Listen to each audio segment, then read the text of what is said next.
బొగ్గు గనుల్ని ప్రైవేట్ పరం చేసేందుకు కేంద్రం బిల్ పెడితే గత బీఆర్ఎస్ ప్రభుత్వం ఓటు వేసి మద్దతిచ్చిందని డిప్యూటీ సీఎం భట్టి విక్రమార్క ఆరోపించారు.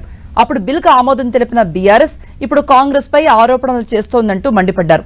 సింగరేణి బొగ్గుబావి వేలం పాటలో గత బీఆర్ఎస్ ప్రభుత్వం ఎందుకు పాల్గొనలేదంటూ నిలదీశారు. తమ అనుచర కాంట్రాక్టర్ల కోసమే కుట్రలు చేశారని ఆరోపించారు.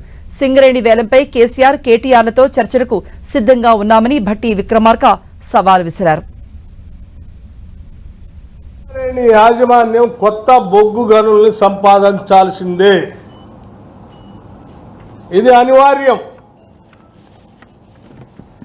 కొత్తగా అదనంగా బొగ్గు గనులను సంపాదించుకోకపోతే సింగరేణి అనేది ఒక చరిత్రగా మిగిలిపోయే ప్రమాదం ఉంది.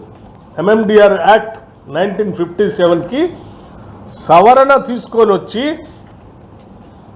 దేశంలో ఉన్నటువంటి బొగ్గు గనులన్నింటినీ ఎవరికి ఏ ప్రభుత్వ రంగ సంస్థకు కూడా కేటాయించడానికి వీలు లేకుండా బొగ్గు కోల్ బ్లాక్స్ అన్నింటినీ ఆక్షన్ ద్వారా అంటే వేలం పాట ద్వారా ఇచ్చే విధానాన్ని చట్టం తీసుకొచ్చారు.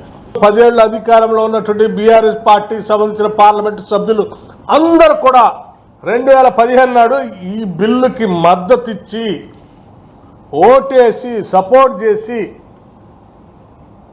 సింగరేణి కాలరీస్కి నేరుగా బొగ్గు అంటే బ్లాక్లు కేటాయించడానికి అవకాశం లేకుండా ఆ యాక్ట్ని తీసుకొని వచ్చిన దాంట్లో వీళ్ళు కూడా ప్రధాన భూమిక పోషించారు. వీళ్ళు ఈరోజు తెలంగాణ ప్రయోజనాల గురించి మాట్లాడుతున్నారు. రాష్ట్రంలో నిజంగా నీకు మేము టైం తీసుకుంటాం, కిషన్ రెడ్డి గారిని అడుగుతాం, నరేంద్ర మోడీ గారి టైం కూడా అడుగుతాం. మీకు ఏమాత్రం ఈ రాష్ట్రంలో ఉన్న రాజకీయ పార్టీగా ఉండి 10 ఏళ్లు పాలించినటువంటి టీఆర్ఎస్ పార్టీ బాధ్యత ఉంటే మీరు కూడా ఆ డెలిగేషన్లో వచ్చి గతంలో మీరు చేసిన తప్పుల్ని ఏదో ఆ యాక్ట్కి మద్దతు ఇచ్చి చేశారే అట్లా కుట్ర చేయకుండా దయచేసి రాష్ట్ర ప్రయోజనాల కోసం సహకరించండి అడుగుతా ఉన్నాం. తమ కంపెనీపై తెలంగాణ డిప్యూటీ సీఎం భట్టి విక్రమార్క చేసిన ఆరోపణల్ని ప్రతిమా గ్రూప్ ఖండించింది. ఖమ్మం జిల్లా సత్తుపల్లిలో ఎండీఓ బొగ్గు గనుల కేటాయింపు తమకు జరగలేదంటూ స్పష్టం చేసింది. తాము సింగరేణి కాలరీస్ కంపెనీ లిమిటెడ్లో ప్రత్యక్షంగా కానీ పరోక్షంగా కానీ సంబంధం కలిగి లేమని Pratima infrastructure limited vice president P Anil Kumar పేర్కొన్నారు.